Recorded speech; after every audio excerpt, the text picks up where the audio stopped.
버스기사로 일하던 김학의 씨는 2010년 7년 넘게 일한 회사에서 해고됐습니다. 버스비 6,400원 가운데 400원씩 두 차례 800원을 횡령했다는 이유였습니다. 제가 그 400원 먹어도 부자 됐겠어요? 커피 한 잔씩 마셔도 된다고 해도 그거 마신 것 뿐인데 굉장히 억울하고 분하고 그러죠. 중앙노동위도 부당해고가 맞다고 판단했지만 당시 법원은 회사의 손을 들어줬습니다. 그때 재판장은 오석준 대법관 후보자입니다. 윤석열 정부의 첫 대법관 후보자 오석준 후보자에 대한 인사청문회가 내일 열립니다. 왜 800원 횡령했는지는 알고 계세요? 800원 숫자가 작잖아요. 이 800원 왜 횡령했는지 알고 계세요? 재판하셨고 수십 번 질문 받으셨을 거 아니에요. 어떤 이 노동자가 800원을 왜 가져갔냐고요. 이게 뭐 소소한데 소소한데 어떤데요?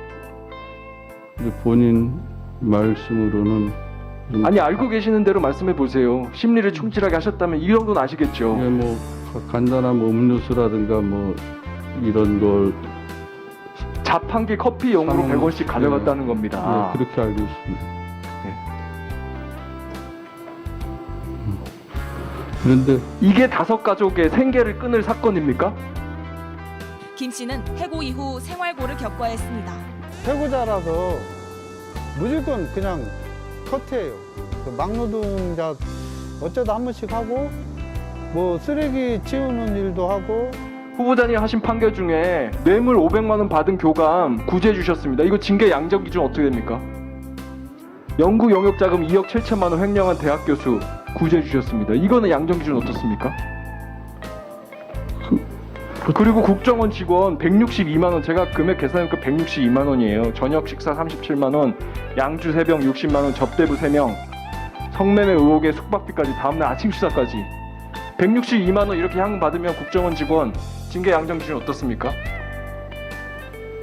다른 거는 다 속사정 봐주면서 왜 이 사건에 대해서만 유독 기준 말씀을 하십니까? 그리고 내용도 정확하게 모르시고요. 지금까지도 차라리 내가 편향적이다. 내 삶이 내가 20대 후반에 판사 돼서 30년 이것밖에 안 했고 서초동 20년 살았다. 내 자산이 34억이다. 대한민국 초일류층이다. 그러니까 내가 편향적일 수밖에 없다. 내 주변에 버스기사 이런 친구들 없다. 내가 일부러라도 상대쪽 이야기를 더 많이 듣겠다. 이렇게 얘기를 하셔야죠. 그래야 저희가 마음 놓고 24,000명의 국민들 재판 받으시라고 하지 않겠습니까? 예, 지금 뭐 말씀하신 제가 뭐 앞으로도 깊이 새기고 그렇게 소신을 하도록 하겠습니다. 이상입니다. 제가 힘이 없어서 그랬겠죠. 배운 게 없고 법도 모르고 약자니까 아마 판사가 더 쉽게 판결을 내리지 않았을까요? 무전 유죄, 유전 무죄. 사법농단 사건이 밝혀지는 과정에서 첫 불씨를 지폈던 이탄희 판사가 법원에 사직서를 제출한 것으로 확인됐습니다. 이 판사는 사표를 냈다고 밝힌 뒤 세상은 조직원으로 전락한 법관들을 존경하지 않는다고 했습니다. 판결보다 조직의 논리를 따라 움직인 판사들이 결국 사법농단을 불러왔다는 비판입니다. 당시 양승태 사법부와 박근혜 정부가 각종 불이익을 줬다는 판사 블랙리스트 문건, 소위 미운 털이 박힌 판사에 대해 인사상의 불이익을 주는 것을 넘어서 해당 판사를 퇴출시키기 위해 만들어진 것으로 MBC 취재 결과 확인됐습니다. 공직에 있는 사람이 좀 편안하게 여기 설 수 있는 그런 분위기를 만드는 것도 의미가 있겠다 하는 생각이 돼서 제가 마음 먹었습니다.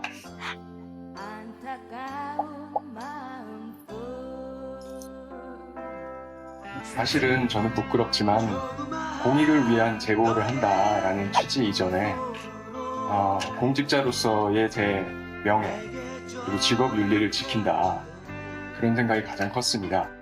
다만 그것을 지켜나가는 데 있어서 제가 진정성을 가지려고 하면 일단 내가 손에 쥐고 있는 것부터 내려놔야 되겠다. 그러는 데 있어서 용기가 필요하다. 그 부분을 제가 실천을 하려고 노력을 했고요.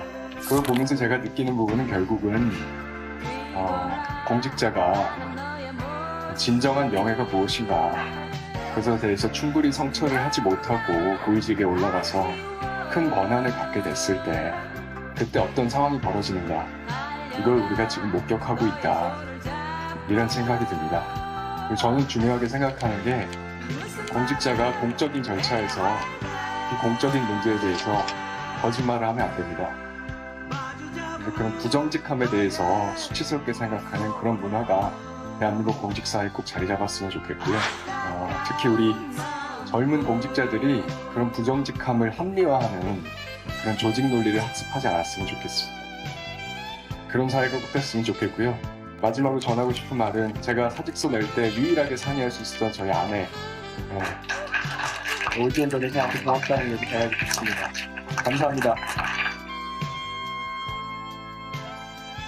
위안부들의 몇십 년 헤아릴 수조차 없는 그 고통을 돈 몇 푼에 팔아버린 대통령, 헌법 질서를 파괴하고 국정을 농단하고 뇌물을 받고 정경유착을 해놓고도 뭐가 잘못인지 모르는 대통령, 그 대통령이 국민들에 의해서 어떤 책임을 지게 되는지, 어떤 정치적 책임과 법적 책임을 져야 하는지 우리는 아이들에게 반드시 보여주어야 합니다. 우기고 버티고 시간을 끌면 우리 국민들이 포기할 것이라고 생각하는 것입니다. 하지만 그건 명백한 오해입니다. 그렇지 않습니까? 우리가 포기한다면 박근혜는 유유히 법망을 빠져나와 책임을 면하고 면죄부를 받고 우리가 낸 세금으로 예우를 받으며 살아갈지도 모릅니다. 여러분들은 그 상황을 견디실 수 있습니까? 22대 총선에 제게 남아있는 출마 기회를 다 내려놓고 대기종군하겠습니다. 제가 가진 것도 또 앞으로 가질 가능성이 있는 것도 다 내려놓겠습니다. 선거법만은 지켜주십시오. 퇴행만은 안 됩니다. 퇴행만은 안 됩니다. 간곡하게 호소드립니다. 한번 퇴행하면 다시는 돌이킬 수가 없습니다.